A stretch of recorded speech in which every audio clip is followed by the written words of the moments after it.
안녕하세요. 죽음, 삶의 답하다라는 주제로 함께할 장래복지협회 소속 웰다잉 강사 박상현입니다.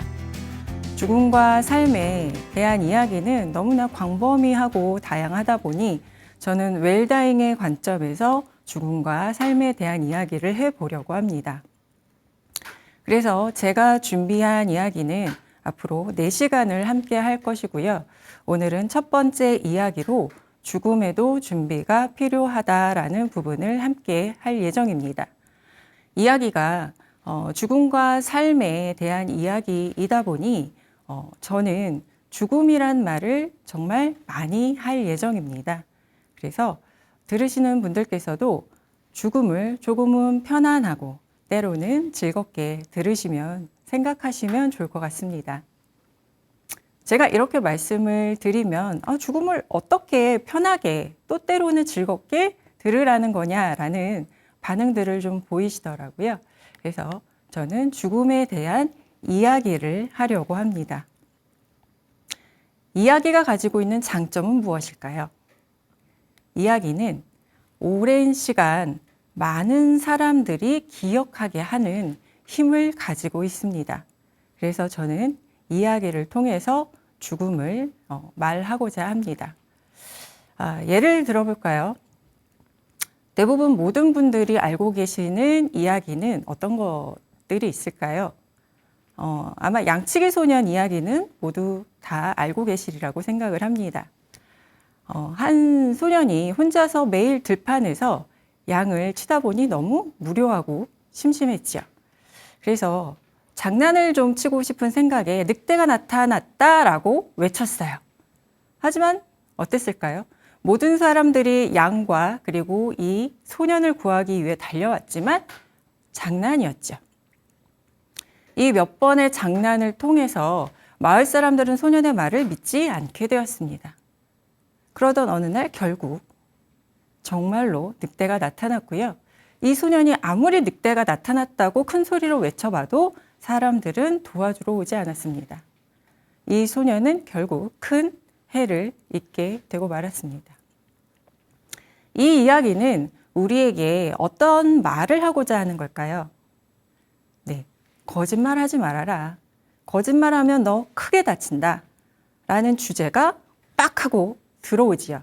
우리는 정확하게 이 이야기가 무엇을 말하고자 하는지 기억을 한다라는 것입니다. 그렇다면 이런 이야기는 좀 어떨까요? 옛날에 갓 결혼한 새 색시와 새 신랑이 살고 있었습니다. 새 색시, 새 신랑이니 얼마나 알콩달콩 행복하게 살았을까요?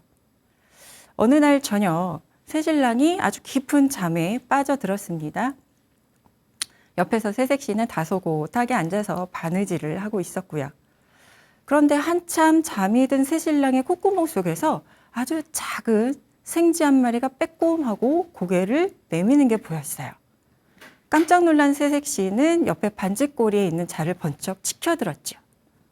그런데 가만히 생각해 보니 어쨌든 이 작은 생쥐는 신랑의 코 속에서 몸속에서 살았던 그런 생쥐인데 좀 죽이기가 마음에 걸렸습니다. 그래서 가만히 지켜보고 있자니 콧구멍 속에서 나온 이 작은 생쥐는 쪼로로 달려서 문 앞까지 갔습니다. 그런데 너무 문턱이 높았어요. 넘어가지 못하고 쩔쩔매고 있는 생쥐에게 이 새색시는 들고 있던 자로 다리를 만들어 주었습니다.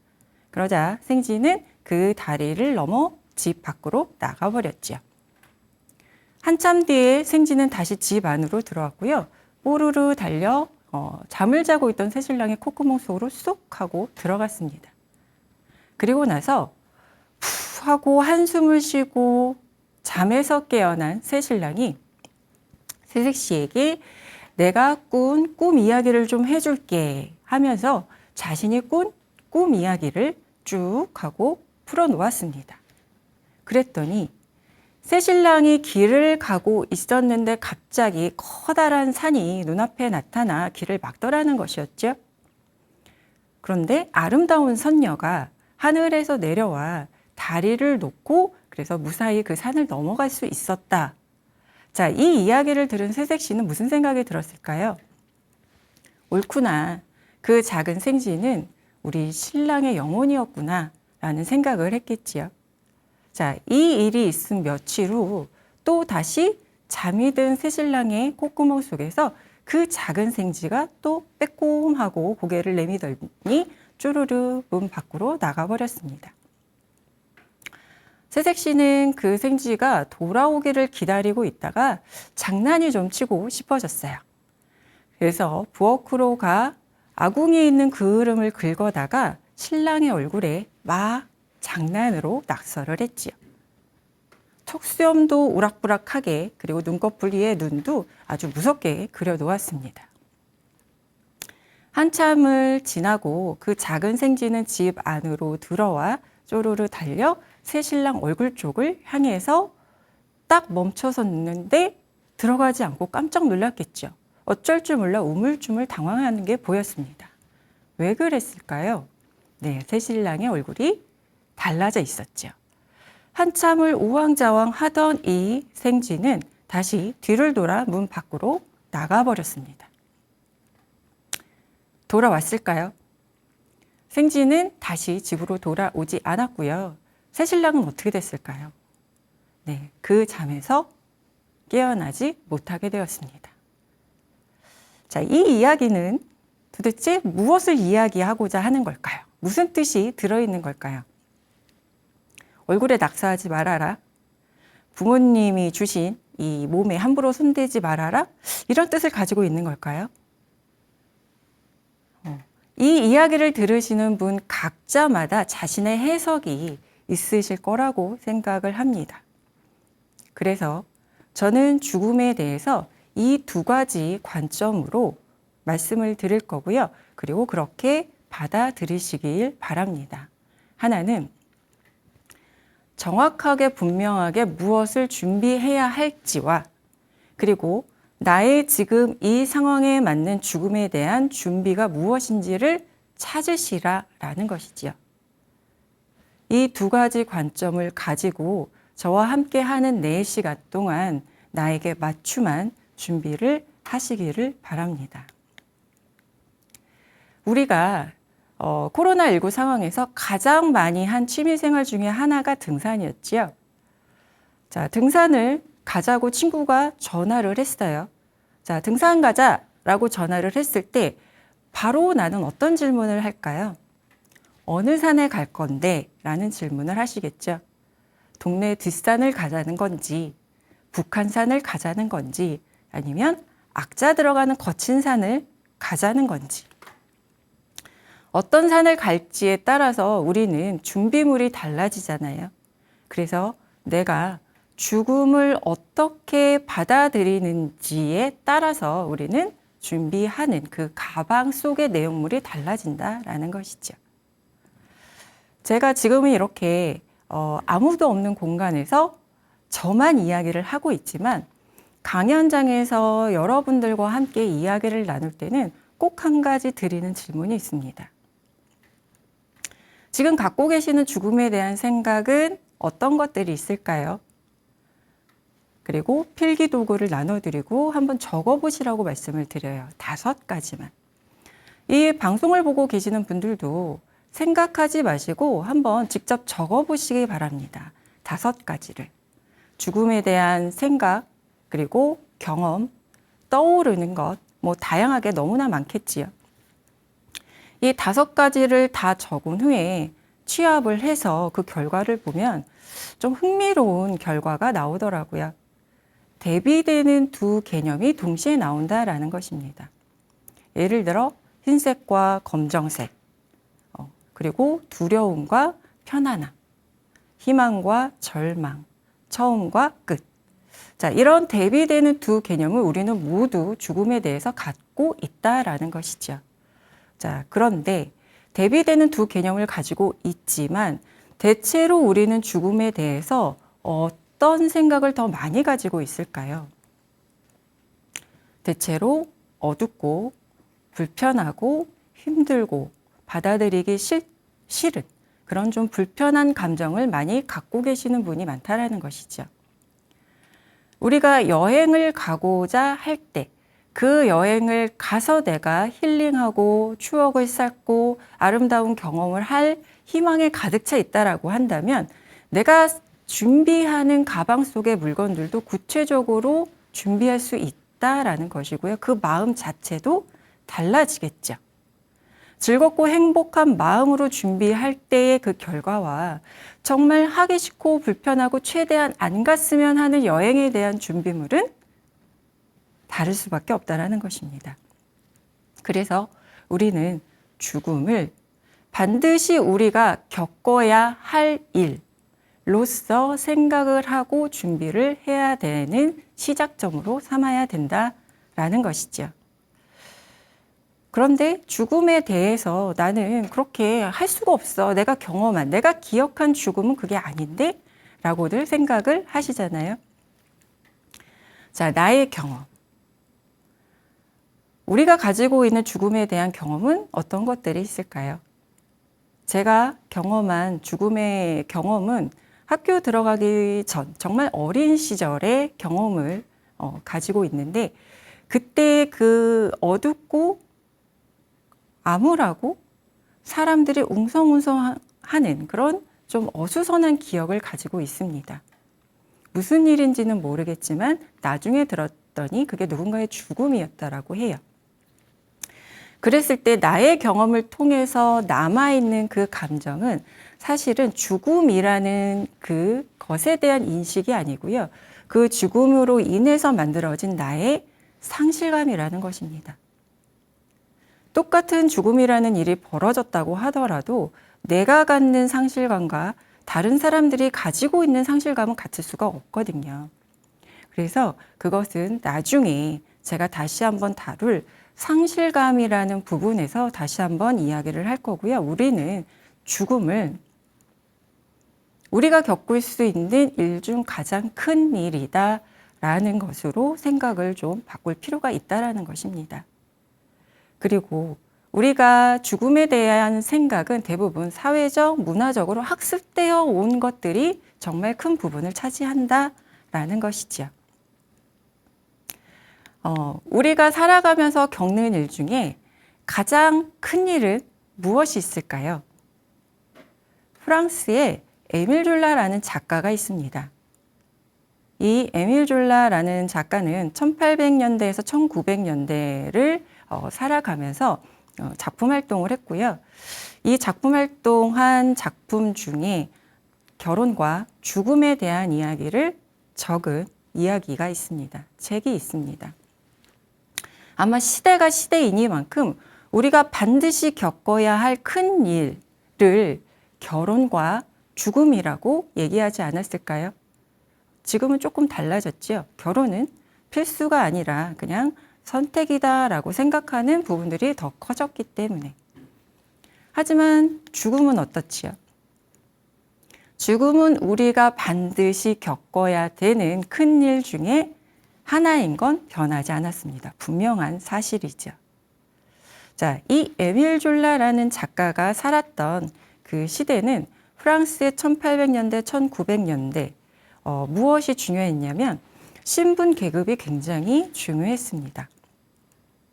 이 시대의 신분 계급은 이제 귀족과 부르주아. 자, 부르주아라는 것은 재산은 굉장히 많지만 신분은 조금 낮은, 그리고 상인, 서민, 서민이라고는 적어놨지만 제가 봤을 때는 약간 빈민의 삶이었던 것 같고요. 그리고 마지막으로 농부. 이렇게 5가지 신분의 결혼과 죽음에 대한 이야기를 굉장히 담담하게 풀어놓은 글입니다. 자, 결론을 말씀을 드리자면 이 5신분을 가지고 있는 계층의 죽음의 모습은 살아왔던 모습과 동일하게 죽음을 맞이하더라라는 것이었어요. 한번 생각을 해볼까요? 어떤 계층의 죽음이 가장 자연스럽고 편안하게 맞이하는 죽음이었을까요? 어떤 죽음이라고 생각을 하세요? 어떤 계층의 죽음이었을까요? 아마 대부분 귀족 아니면 부르주아 아닐까라고 생각을 하시겠죠.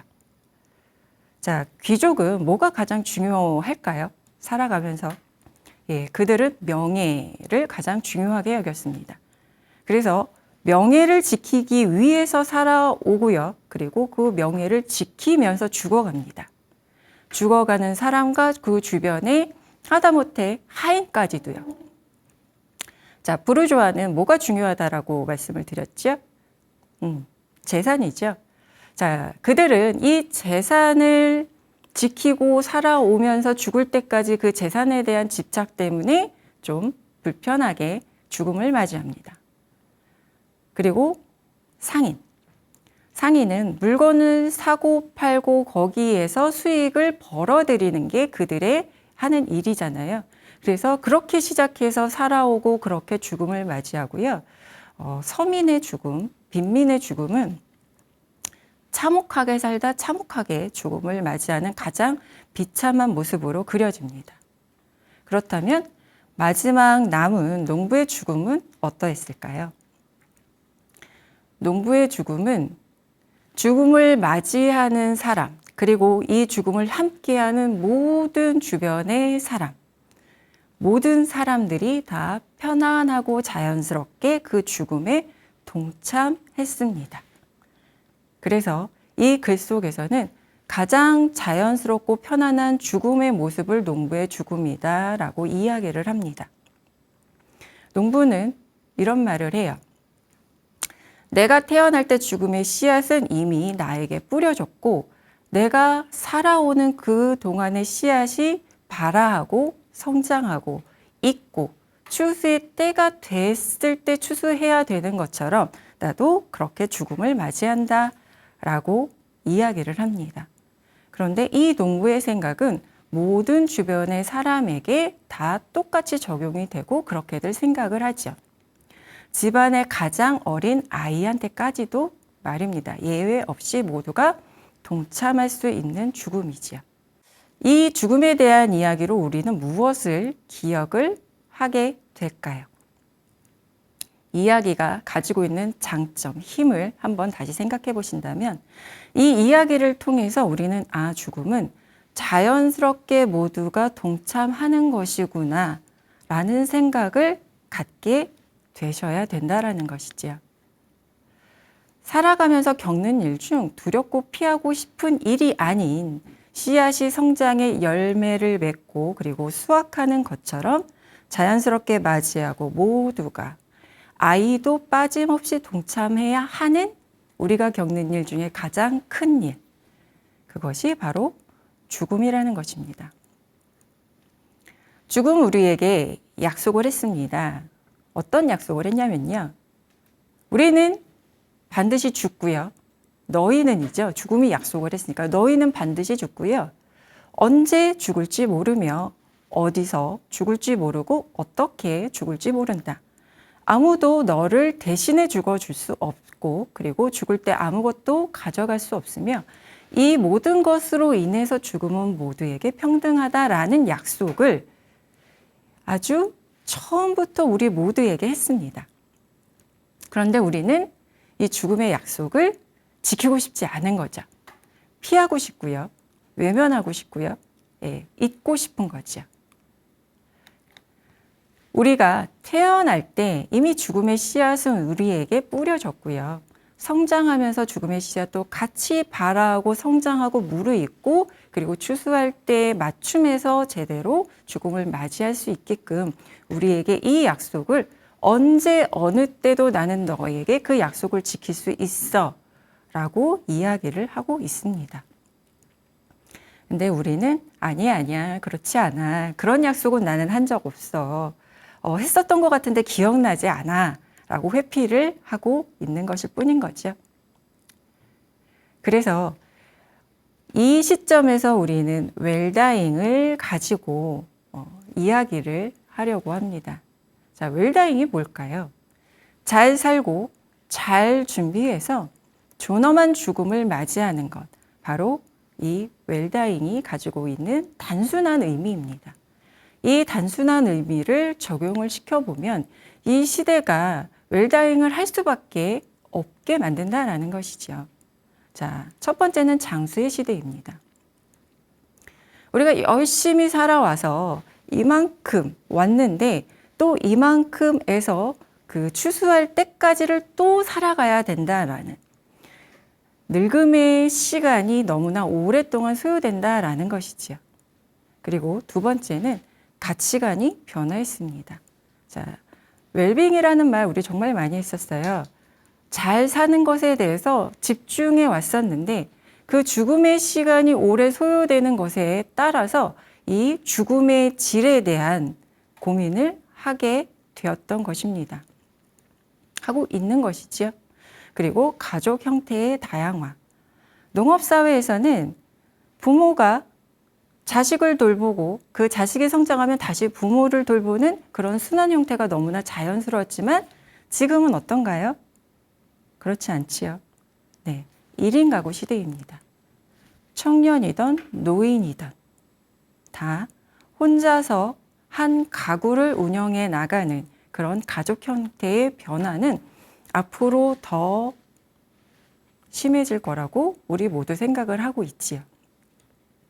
자, 그렇기 때문에 우리는 웰다잉을 통해서 우리가 무엇을 고민하고 무엇을 실천해야 될지를 구체적으로 찾아내야 된다는 것이지요.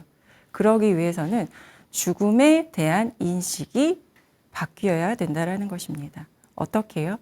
우리가 겪는 일 중 그냥 가장 큰 일. 거기에서 생겨나는 우리의 감정은 상실감으로 따로 떼어서 다시 한번 다루어야 된다는 것입니다.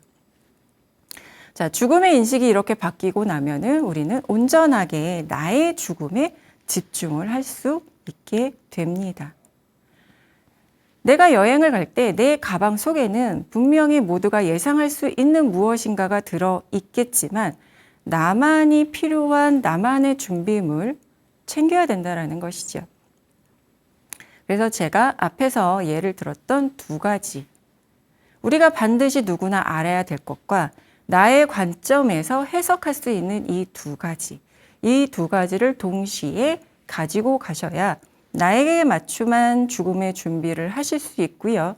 그리고 그 준비된 내용을 실천하실 수 있게 된다라고 말씀을 드리고 싶습니다. 자, 그렇다면 이렇게 죽음의 인식을 한번 정리를 했어요. 어떤 죽음을 원하시나요? 제가 드리는 질문에 한번 답을 해보시기 바랍니다. 어떤 죽음을 원하시나요? 자, 이렇게 질문을 드리면 똑같이 듣자마자 같은 대답을 하세요. 잘 죽고 싶습니다. 그 잘 죽고 싶다라는 말씀은 건강하게 살다가 저녁 잘 먹고 자려고 누웠는데 꿈꾸듯이 죽는 것. 이거는 누구나 빠짐없이 모두의 죽음에 대해서 바라고 있는 꿈이지요. 그래서 어떤 죽음을 원하시나요? 라고 질문을 드리면 거의 대부분 이런 답변을 하십니다. 자, 그럼 두 번째. 그런 죽음을 맞이하기 위해서는 무엇이 필요할까요? 건강하게 잘 살다가 저녁 잘 먹고 쉬어야지 라고 누웠는데 까무룩하고 잠든 것 같이 죽는 이 죽음을 우리가 실현하기 위해서는 무엇이 필요할까요? 고민되시죠? 뭐가 필요할까? 뭐 건강관리 잘하고 그리고 또 뭐가 필요할까? 그냥 따뜻한데 이부자리만 있으면 되지 않을까? 네, 그렇죠? 준비할 게 아무것도 없습니다. 자, 세 번째 질문이요. 그 죽음을 맞이하기 위해선 어디가 가장 적합한 곳이라고, 장소라고 생각을 하시지요? 그냥 내 방이겠죠? 그냥 내 집, 내 방, 그렇죠? 내 이부자리. 두려운 죽음을 맞이하는데 너무나 낯선 장소에 내가 있다라고 한다면 그 두려움은 배가 되겠지요. 그렇죠? 그래서 우리는 내가 가장 익숙한 장소에서 내가 익숙한 것들에게 둘러싸여 있는 죽음을 모두가 꿈꿉니다. 마지막 질문 드리겠습니다. 누가 나의 죽음을 함께 할까요? 누가 함께 할 거라고 생각을 하시죠? 내가 꾸었던 꿈, 건강하게 생활하다가 저녁에 밥 맛있게 잘 먹고 그리고 자야지 하고 누웠는데 그냥 잠자듯이 꿈꾸듯이 죽음을 맞이한다면 내 주변에는 아무도 없겠죠. 혹시 같이 옆자리에 있는 배우자, 배우자도 배우자의 잠을 자고 있으니 내 죽음을 들여다보고 있지는 않을 거 아닌가요? 그러면 결국은 내가 꿈꾸는 이 죽음을 맞이할 이 순간에도 결국은 나 혼자 그 죽음을 맞이한다라는 것이겠죠. 자, 그래서 이 네 가지의 질문을 통해서 실현 가능한 죽음일까요? 라는 마지막 질문을 드리고 싶습니다. 자, 어떤가요? 정말 아름다운 꿈이죠. 더 이상 바랄 게 없는 이 아름다운 꿈. 이 아름다운 꿈이 실현이 안 되라는 보장은 없습니다. 실현이 될 수 있지요. 나와 우리는 그렇다면 정말 현실에서 어디에서 죽음을 맞이할까요? 이 부분은 정말 많이들 생각을 해보셨을 거라고 저는 추측을 합니다. 우리는 대부분 병원이나 아니면 요양시설에서 죽음을 맞이하게 될 거라고 저는 장담합니다. 장기 요양기관의 현황을 통계청 수치를 제가 이렇게 자료로 좀 따왔고요. 2010년서부터 2021년도까지의 그 기관 수의 늘어남 그리고 정원이 얼마만큼 늘었는지를 한번 같이 보시면 2010년에서 2015년까지는 기관이 굉장히 많이 늘었습니다. 1334개가 늘었지요. 그런데 오히려 2015년에서 2021년을 보면 오히려 줄었습니다. 기관의 수는.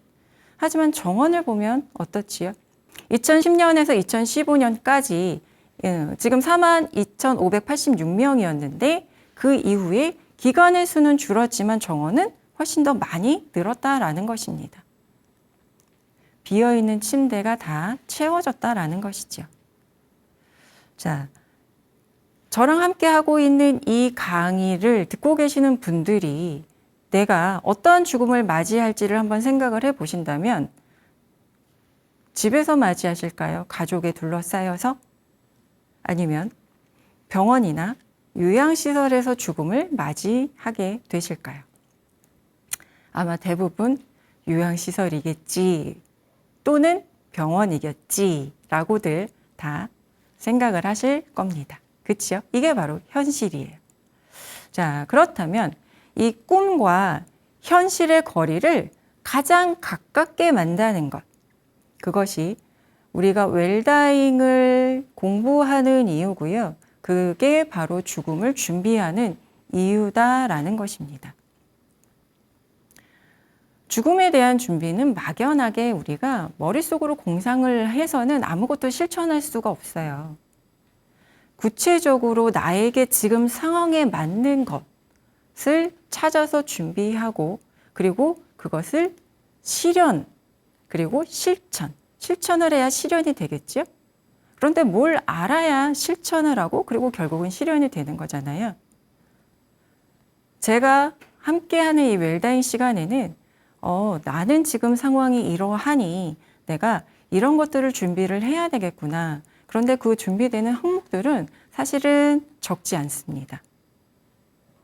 그 부분들을 제가 하나씩 이런 항목들을 준비하셔야 됩니다라고 안내할 거고요. 그래서 저는 길잡이가 돼 드릴 예정입니다. 같이 하시면서 내가 구체적으로 무엇을 준비해야 되는구나. 그게 물건이 될 수도 있고요. 그리고 사람 관계가 될 수도 있습니다. 나는 사람도 그리고 물건도 무엇을 준비해야 될지 한번 머릿속으로 그림을 그려보시기 바랍니다. 죽음은 어떤 역할을 우리에게 하고 있을까요? 자, 옛날에는 죽음을 각오하고 라는 표현, 이 죽음을 각오하라는 표현이 어떻게 쓰였냐면, 자, 죽음을 각오한다라는 것은 내가 어떤 일을 하고자 할 때 무리해서라도 그 일을 실천해야 된다라는 뜻이었어요. 그렇죠? 하지만 죽음의 역할은 사실은 그게 아닙니다. 죽음의 역할은요, 지금 이 시점에서 1년 뒤에 내가 죽음을 맞이한다라고 딱 결정해 놨다고 생각을 해보세요. 그럼 그 1년을 어떻게 사실 생각이신가요? 자, 이 1년의 시간 동안 나는 어떻게 살 것인가? 그러면 그 1년의 죽음을 정해놓은 그 시간 동안에 죽음을 생각했기 때문에 사람은 더 가치 있는 것에 시간을 보내고자 한다라는 것입니다. 그런데 그 가치는 모두가 같지 않겠지요.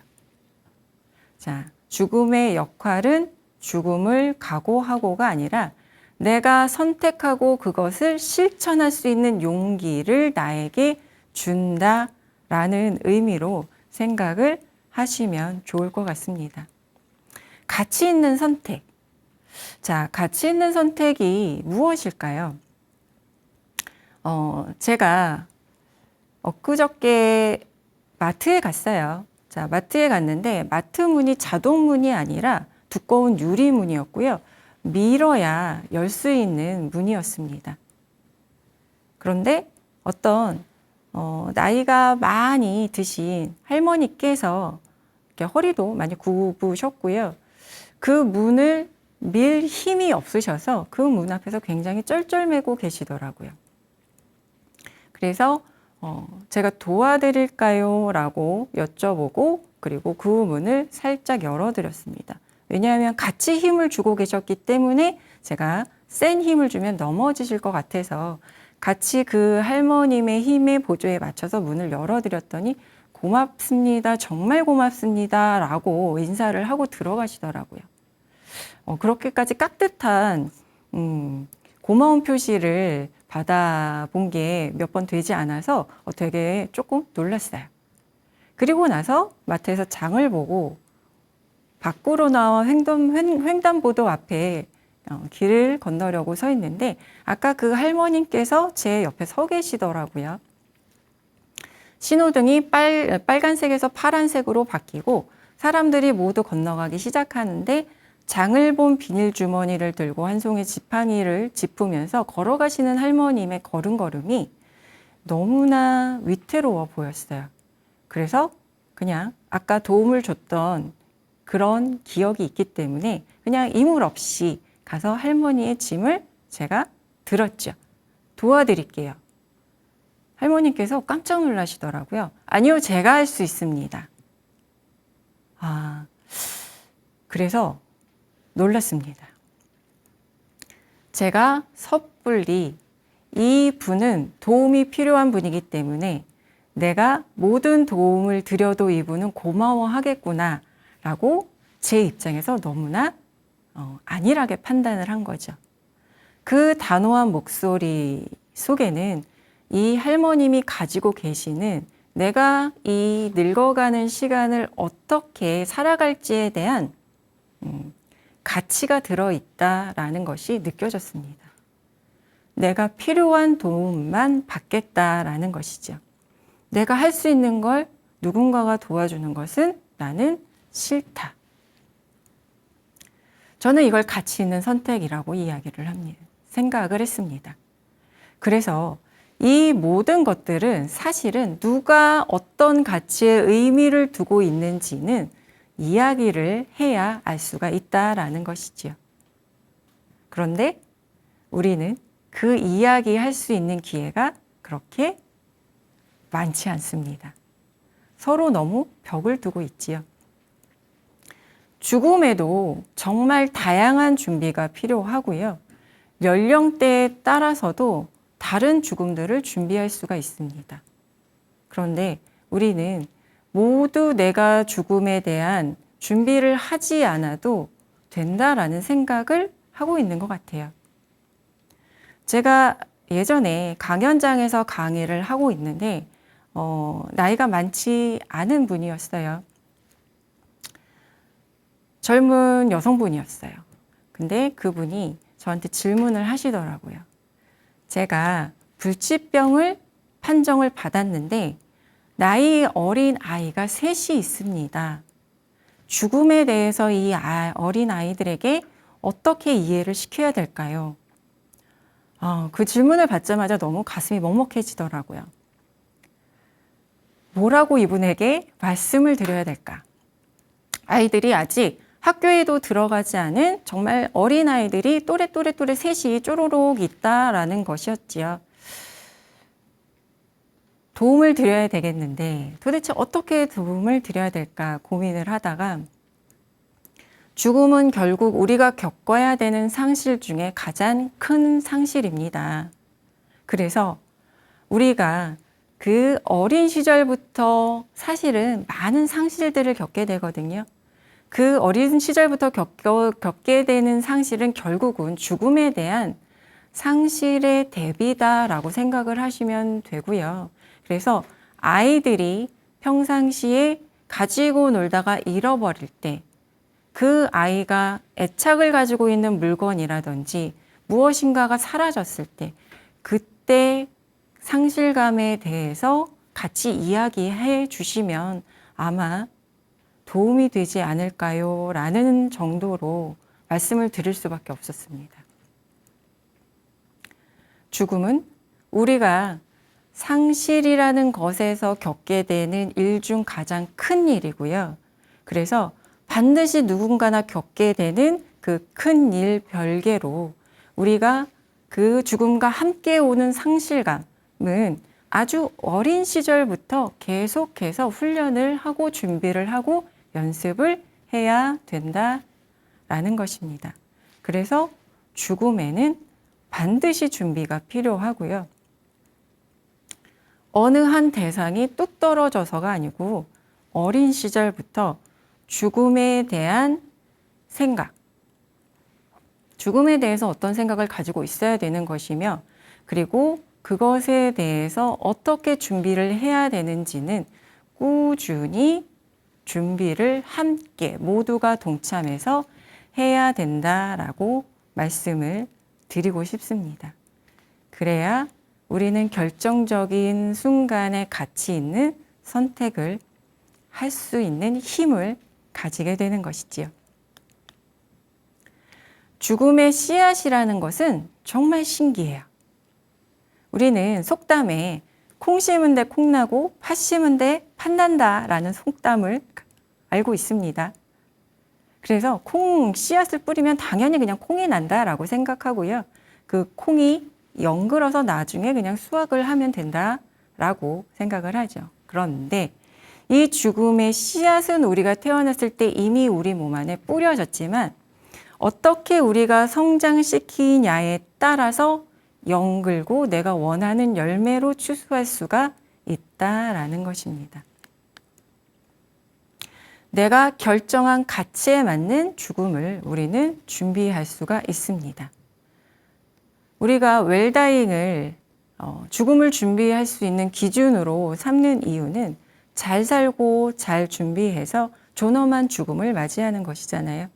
그래서 잘 살고 잘 준비하고 그리고 존엄한 죽음을 맞이하는 그 전 과정에 죽음과 죽어감에 대한 이야기 그리고 상실과 애도를 관리하는 것, 존엄한 돌봄에 도대체 무엇이 필요한지 이 부분들을 함께 다루고 이야기하다 보면 여러분들께서 그래 죽음의 준비가 필요하구나.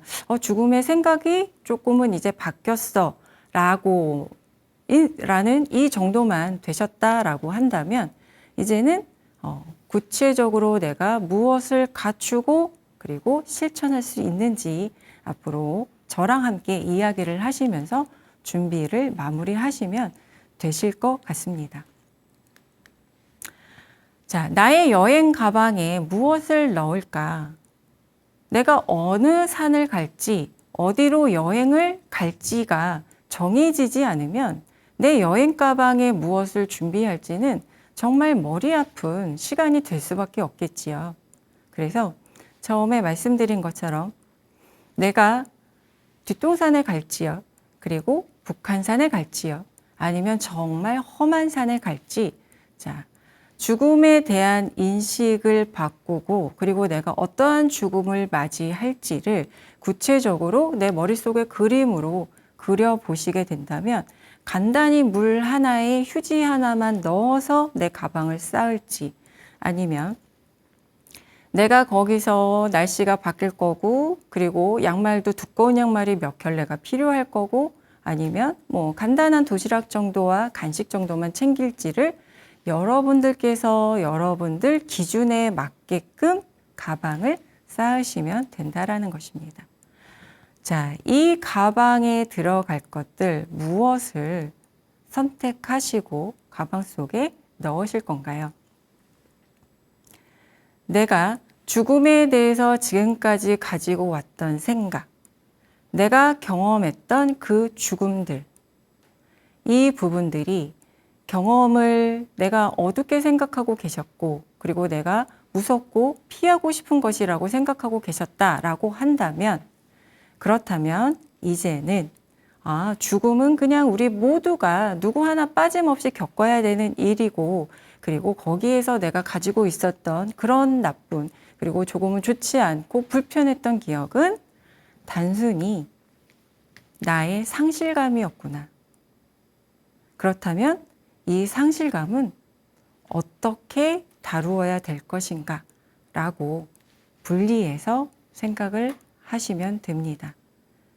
그 상실감도 누군가에 따라서 또 다르게 정리가 되겠지요.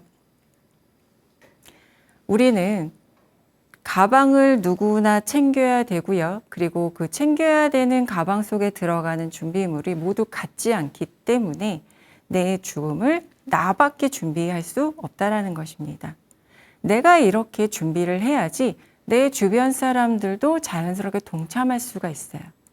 내가 화를 내고 불편해하고 짜증을 낸다면 누구도 함께 그 준비에 동참하기가 어렵다라는 것입니다.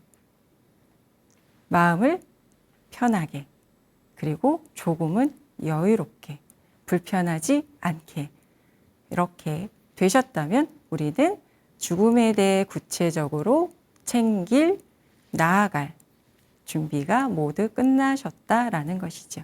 그래서 다음에 제가 여러분과 함께 할 죽음에 대한 구체적인 준비들은 어렵지 않게 조금은 편안하고 때로는 즐겁게 함께 가실 수 있으실 거라고 생각을 합니다. 자, 지금까지 저와 함께 이 모든 이야기 해주셔서 들어주셔서 감사하고요. 두 번째 시간에 다시 뵙도록 하겠습니다. 감사합니다.